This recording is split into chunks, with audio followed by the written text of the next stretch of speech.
സാറേ, സമ്പൽ കലാപവുമായി ബന്ധപ്പെട്ട് അന്ന് നമ്മൾ കേട്ടിരുന്നത് ഒരുപക്ഷെ ദാവൂദ് ഇബ്രാഹിമിൻ്റെ കൂട്ടാളികളായിരിക്കുമെന്നാണ്. ഇപ്പോൾ ഒരാൾ സമ്പൽ സ്വദേശിയായാൽ പാകിസ്ഥാനിൽ അറസ്റ്റിലായിട്ടുണ്ട്. എന്തായിരിക്കും ഇത് തമ്മിലുള്ള ഒരു ബന്ധം? ഈ സമ്പൽ കലാപം ഉണ്ടായല്ലോ ആ മോസ്കിന്റെ പുറത്ത്, അത് രണ്ട് വിഭാഗം മുസ്ലിങ്ങൾ തന്നെ ആയിരുന്നു കലാപത്തിൽ ഏർപ്പെട്ടത്. അതിൽ ഹിന്ദുക്കൾക്കൊന്നും പങ്കില്ല എന്ന് യോഗി ആദിത്യനാഥ് നിയമസഭയിൽ പറഞ്ഞിരുന്നു.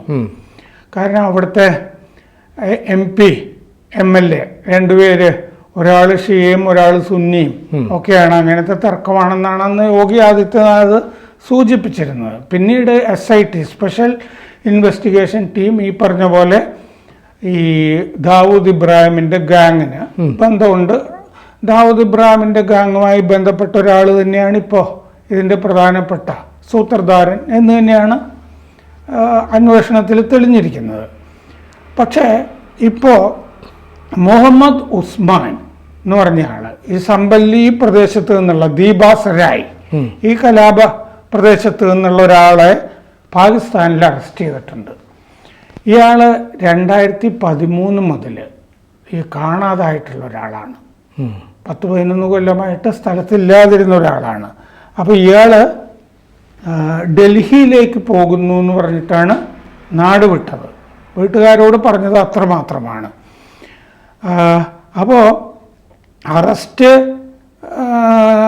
കഴിഞ്ഞ മാസമോ മറ്റോ ആണ് നടന്നിരിക്കുന്നത് മറ്റ് പാകിസ്ഥാനിൽ. പക്ഷെ ഇപ്പോഴാണ് ആ വിവരം സ്ഥിരീകരിക്കുന്നതും പുറത്തേക്ക് വരുന്നതും ഒക്കെ. ഇപ്പോഴാണ് സ്ഥിരീകരിച്ച് നമ്മളുമൊക്കെ അറിയുന്നത്. ഇൻ്റലിജൻസ് ബ്യൂറോയും ഇവിടുത്തെ പോലീസും ഒക്കെ മനസ്സിലാക്കുന്നത് ഇപ്പോഴാണ്. അപ്പോൾ ഈ പ്രദേശത്ത് തന്നെ സമ്പലിൽ നിന്ന് ദീപാസരായിൽ നിന്നുള്ള മൗലാന ആസിം ഉമർ ഷന്നു എന്നാണ് വിളിക്കുന്ന അയാളെ. അങ്ങനെ ഒരാള് ഈ അമേരിക്കയും അഫ്ഗാനിസ്ഥാനും തമ്മിൽ നടത്തിയ ഒരു സംയുക്ത ഓപ്പറേഷനിൽ 2019 കൊല്ലപ്പെടുകയും ചെയ്തിരുന്നു ഈ പ്രദേശത്ത് നിന്ന് തന്നെ. 1992 കാണാതായ ഒരാളായിരുന്നു ഈ മൗലാന ആസിം ഉമർ എന്ന് പറഞ്ഞ ഷന്നു. അമേരിക്കൻ അഫ്ഗാനിസ്ഥാൻ ഓപ്പറേഷനിൽ കൊല്ലപ്പെട്ടു 2019 എന്ന് പറഞ്ഞാൽ അഫ്ഗാനിസ്ഥാനിൽ കൊല്ലപ്പെട്ടു എന്ന് വേണം കരുതാൻ. അയാൾ അൽഖേദയിൽ ചേർന്നിരുന്നു എന്നുള്ളത് എന്ന് പറഞ്ഞാൽ ഈ സമ്പൽ പ്രദേശത്ത് നിന്ന് പോയി കാണാതായ കുറച്ച് പേരുണ്ട്. ഇവര് അൽഖേദ ഭീകരരായിട്ട് മാറിയിരിക്കുന്നു എന്നാണ്. അതുകൊണ്ടാണ് ഇപ്പോൾ അറസ്റ്റിലായിരിക്കുന്ന മുഹമ്മദ് ഉസ്മാനും അൽഖേദ ആ ഗ്രൂപ്പിൽ തന്നെ പെട്ടയാളായിരിക്കും എന്നാണ് കരുതുന്നത്. ഈ സമ്പൽ സംഭവത്തിന്റെ പിന്നിൽ അൽഖേദയുടെ കൈ സംശയിക്കുന്നു എന്ന് വേണം കരുതാൻ. 1992 മുതൽ ഈ 10-12 പേരെ ഈ ദീപാസരായിൽ നിന്ന് കാണാതായിട്ടുണ്ട്, സമ്പലിൽ നിന്ന് കാണാതായിട്ടുണ്ട്. മിക്കവാറും ആളുകൾ ഇവരൊക്കെ പാകിസ്ഥാനിൽ പോയിട്ടുണ്ട് എന്നുള്ളതാണ് ഊഹം. ഇപ്പോൾ ഈ സമ്പൽ കലാപത്തിൻ്റെ പിന്നിലെ സൂത്രധാരൻ ആയിട്ട് കണ്ടിരിക്കുന്ന ഷെരീഖ് സത്ത എന്ന് പറഞ്ഞ ആളെയാണ് സ്പെഷ്യൽ ഇൻവെസ്റ്റിഗേഷൻ ടീം. ഷെരീഖ് സത്ത ആണ് ദാവൂദ് ഇബ്രാഹിമിൻ്റെ ഗാങ്ങിൽപ്പെട്ട ആളാണ് ഷെരീഖ് സത്ത. അപ്പോൾ സ്പെഷ്യൽ ഇൻവെസ്റ്റിഗേഷൻ ടീം ഇപ്പോൾ കാണുന്നത് ISI, അതായത് ഇന്റർ സർവീസസ് ഇൻ്റലിജൻസ് ഇല്ലേ, പാകിസ്ഥാൻ്റെ പട്ടാളത്തിൻ്റെ ചാര വിഭാഗം, അവരും അൽഖേദയും ഒക്കെ ആണ് ഇതിൻ്റെ പിന്നിൽ നിന്നാണ് കരുതുന്നത്. ദീപാസരായി നഖാസ, ഈ സമ്പലിലെ ദീപാസരായി നഖാസ, ആ ഭാഗത്തുള്ള ഈ ഭീകരപ്രവർത്തകർക്ക് ആയുധവും പണവും ഒക്കെ എത്തിക്കുന്നത് ദാവൂദ് ഗാങ്ങും പ്രത്യേകിച്ച് ഷെരീഖ് സത്തയും ആണെന്നാണ് അന്വേഷണത്തിൽ കണ്ടെത്തിയിരിക്കുന്നത്. പോലീസ് സൂപ്രണ്ട് കൃഷ്ണ ബിഷ്ണോയ് അത് വ്യക്തമാക്കിയിട്ടുണ്ട്. 76 പേരെ ഇപ്പോൾ സമ്പൽ കലാപവുമായി ബന്ധപ്പെട്ട് അറസ്റ്റ് ചെയ്തിട്ടുണ്ട്. 74ഓളം പിടികിട്ട പുള്ളികളുണ്ട് ഈ അറസ്റ്റ് ചെയ്യാതെ ഇനിയുണ്ട് പുറത്തുള്ളവർ. 76 പേരെ അറസ്റ്റ് ചെയ്തു. 74,000 പേര് ഇനി 74 പേരെ ഇനി പിടിക്കാണ്ട്. അവരുടെ മുഴുവൻ പോസ്റ്ററുകൾ അച്ചടിച്ചിട്ട് സമ്പലിലും സമീപ പ്രദേശങ്ങളിലും ഒക്കെ ഒട്ടിച്ചിട്ടുണ്ട്.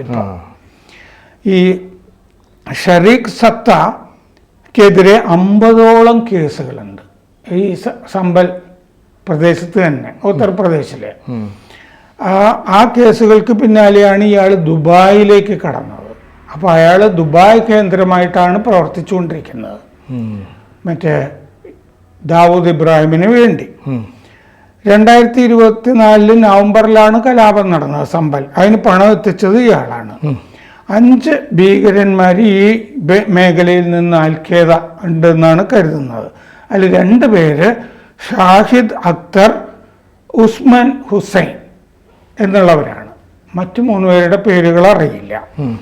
നവംബർ 19 കോടതിയുടെ നിർദ്ദേശപ്രകാരം 2ാമത് സർവേക്ക്, ആദ്യത്തെ സർവേ കഴിഞ്ഞവർ പോയി മോസ്ക് എന്ന് പറയുന്നത് കൽക്കി ക്ഷേത്രം ആണ്. കൽക്കി ക്ഷേത്രം, അതായത് ഭഗവാന്റെ കൽക്കി അവതാരം ഉണ്ടാകുന്ന സ്ഥലം സമ്പൽ ആണെന്നാണ് കരുതപ്പെടുന്നത്. അപ്പൊ കൽക്കി ക്ഷേത്രമായിരുന്ന ആണ് ഇങ്ങനെ മോസ്കാക്കി മാറ്റിയത്. അതിന്റെ കേസുണ്ട്. വിഷ്ണു ജെയിൻ എന്ന് പറഞ്ഞ ഒരാൾ കൊണ്ടുപോയി കേസ് കൊടുത്തിട്ടുണ്ട്, വക്കീല്. അപ്പോൾ അതിന്റെ സർവേ, ആദ്യത്തെ സർവേ മര്യാദയ്ക്ക് പോയി. 2ാമത്തെ സർവേക്ക് വന്നപ്പോഴായിരുന്നു ഈ കലാപം. ആളുകൾ പുറത്തുകൂടി കലാപമൊക്കെ കൊട്ടിയത്. വിഷ്ണു ശങ്കർ ജെയിൻ കൊടുത്ത കേസാണ്. 1904 ആക്ട് അനുസരിച്ചിട്ട് ASIയുടെ സംരക്ഷിത സ്മാരകമാണ് ഈ മോസ്ക്. അപ്പൊ മറ്റേ ആക്ട് ഓഫ് മറ്റേ വർഷിപ്പില്ലേ, അതൊന്നും ബാധകമല്ല. 1904 ആക്ട് അനുസരിച്ചിട്ടുള്ള സംരക്ഷിത സ്മാരകമാണത്. 20 പോലീസുകാർക്ക് പരിക്കേറ്റിരുന്നു, 4 പേര് കൊല്ലപ്പെട്ടിരുന്നു കലാപത്തില്. ഈ ലൈസൻസ് ഇല്ലാത്ത അനധികൃത തോക്കുകൾ ഈ കലാപകാരികളുടെ കയ്യിലുണ്ട് എന്നുള്ളത് വളരെ വ്യക്തമാണ് ദൃശ്യങ്ങളിൽ നിന്ന്. അപ്പൊ അവര് തന്നെയാണ് വെടിവെച്ചത്, പോലീസ് അല്ല ഈ 4 പേരെ കൊല്ലാൻ വഴിവെച്ചത്. അവർ തന്നെ ചെയ്തതാണ്. 2 ഗാങ്ങുകളായിരുന്നു എന്നാണ് മറ്റേ യോഗി നിയമസഭയിൽ പറഞ്ഞത്. അപ്പോൾ ഇപ്പോൾ 74 പേരുടെ പോസ്റ്റർ അവിടെ ഒട്ടിച്ചിട്ടുണ്ട്. CCTV ദൃശ്യങ്ങളിൽ നിന്ന് കിട്ടിയ ചിത്രങ്ങളാണ് ഒട്ടിച്ചിരിക്കുന്നത്. ഈ 74 പേര് പിടികിട്ടാപ്പുള്ളികൾ ഡൽഹി NCR ഏരിയ, നാഷണൽ മറ്റേ ഏരിയ ഉണ്ടല്ലോ, ആ ഭാഗത്തൊക്കെ ഒളിവിൽ കഴിയുകയാണെന്നാണ് പോലീസ് കരുതുന്നത്. എന്ന് പറഞ്ഞാൽ ഒളിപ്പിക്കാൻ ആളുകളുണ്ട് അവിടെ. 150 മൊബൈൽ ഫോണുകൾ ഇതുമായി ബന്ധപ്പെട്ട് ഈ എന്താ പറയുക സംശയാസ്പദമായിട്ട് കണ്ടിട്ടുണ്ട്. ആ 150 മൊബൈൽ ഫോണുകൾ, അതായത് കലാപകാരികൾ സമ്പലിൽ നിന്നുള്ളവരുടേതല്ല, പുറത്ത് നിന്നുള്ളവരുടേതാണ് എന്നാണ് കരുതുന്നത്.